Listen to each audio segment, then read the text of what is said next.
it's Marisa. I'm here at Muscle Beach in Venice, California, home of very strong people who are way stronger than me, at least physically. I may be 4'11½", but I am powerful, and it doesn't have to do with these guns over here. It has to do with these guns here and this gun right here. All right, so I was reading this story that was so incredible, I had to share it with you. It's about this guy named Jesse Itzler, and Jesse Itzler's a billionaire. He started Marquis Jet, the world's largest private jet company, and he happens to be married to a woman named Sarah Blakely, founder of Spanx. Now, talk about power couple. I'm a power couple, but that's a really powerful couple there, right?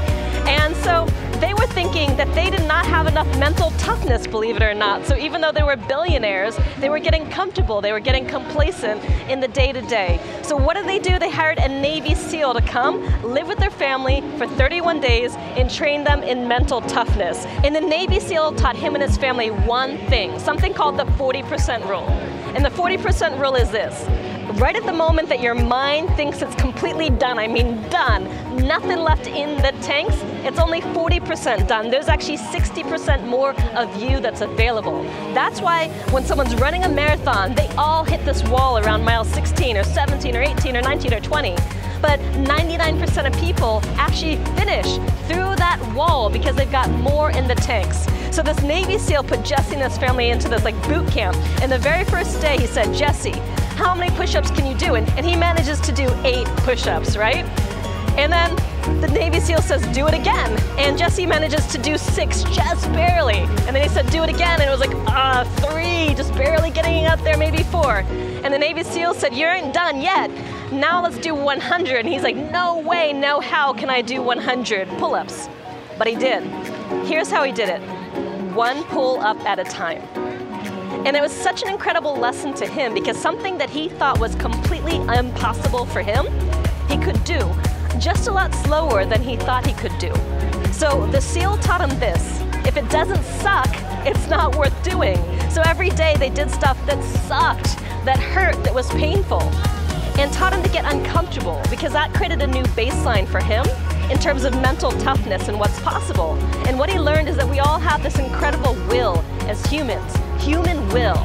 You've probably heard about human will before, experienced it for yourself. But the thing is, so many people don't use their human will except that once-in-a-year situation when they're running a marathon. But what happens if you use your human will every single day? What happens then? What becomes possible for you?